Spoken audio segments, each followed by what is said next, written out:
Someone's watching you right now, but in a way that's so ordinary you didn't even notice. It's Sire, a shadow that tracks your path. It knows where you slept last night. It knows what held your attention just moments before this video began. And your car, your watch, your smart TV, they all whisper your habits into an invisible system that never forgets. You didn't lose your privacy overnight. You gave it away.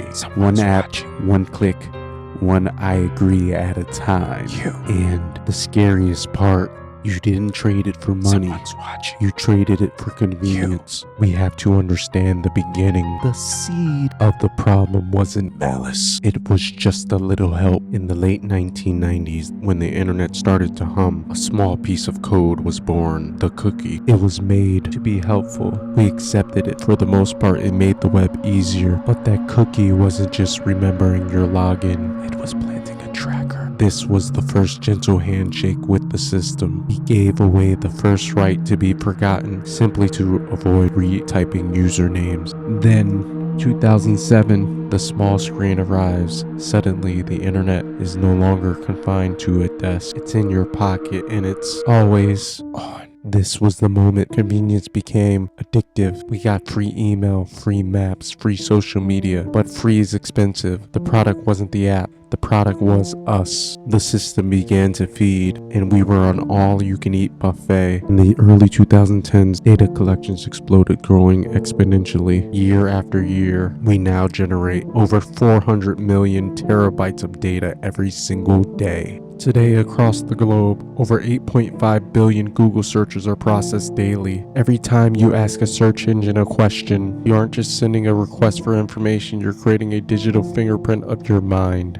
And it's not just searching. Consider the simple act of checking the news or watching a video. Over 4 million hours of content are consumed on a single platform. Every second you stay on a video, every time you pause, rewind, or skip, that's a data point. Constructing a behavioral model of you that is astonishingly accurate. The system wasn't just content with our phones. It slowly moved into our homes. By 2020, smart devices were everywhere. Speakers that listened, cameras that watched, locks that decided who enters. Billions of home devices have quietly joined the network. In the wrong hands, even the ordinary becomes sinister.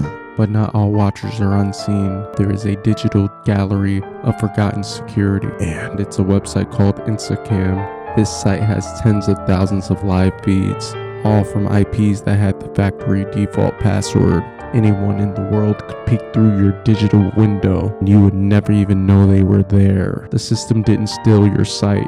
You simply forgot to close the blinds. But every lens is another pair of eyes you don't control, and all your data never disappears. Then came the most dangerous idea of all, teaching the system how to think.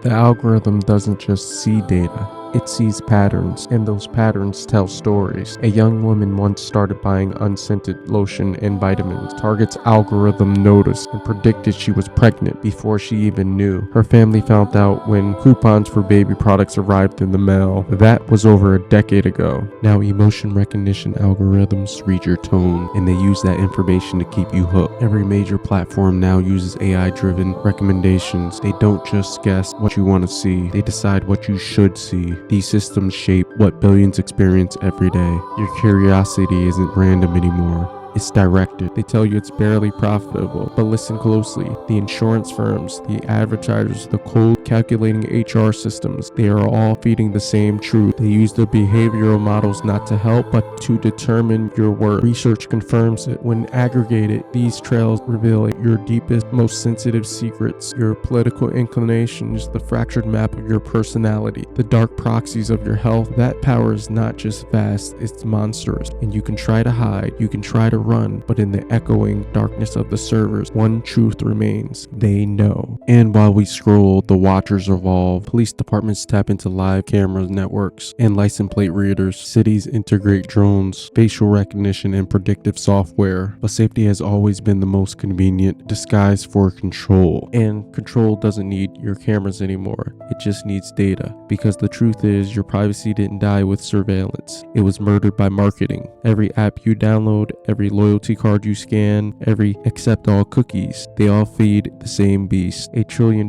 industry built on you. In 2024 alone, the data broker market was valued at over $280 billion.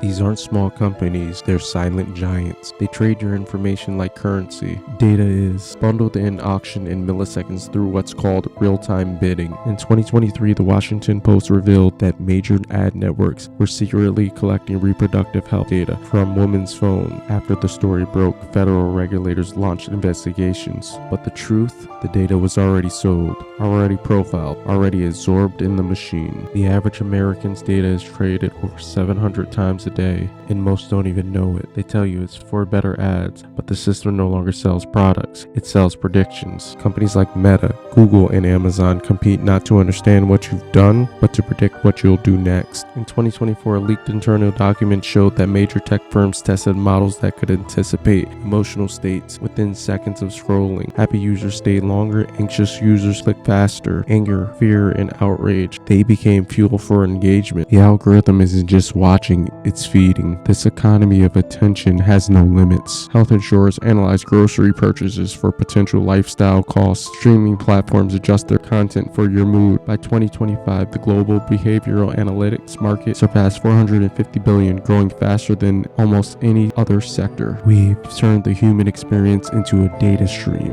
What started with cookies has evolved into a full psychological profile. And then comes AI, the ultimate consumer. It doesn't just analyze your behavior, it learns your identity, your text, your inflections, your camera roll, all teach the system who you are. When you pause, what you linger on, what you delete, it all builds a mirror version of you, an algorithmic twin. And the scariest part, corporations sell predictive you to investors, advertisers, and employers. They don't need your consent, it's already in the fine print. Even when you opt out, your shadow doesn't, because the illusion of privacy isn't the absence of data, it's the illusion that you still control it. And while you scroll, while you watch, while you feed the system, the trades continue. The real horror isn't being watched, it's that we become commodities, and when everything about you can be predicted, what's left that's truly yours? As the lines blur between human and machines, they no longer need us to feed them. The data has learned to create its own reflection, and somewhere in the dark heartbeat of the network, your digital twin still moves, forever scrolling, forever searching, a ghost built from everything you ever shared, because something's watching you. But now it's not a person, it's a pattern. It's a system that knows you, knows what you'll buy, how you'll feel, and what you'll become long before you do. And just remember, Someone's watching you right now, but in a way that's so ordinary you didn't even notice.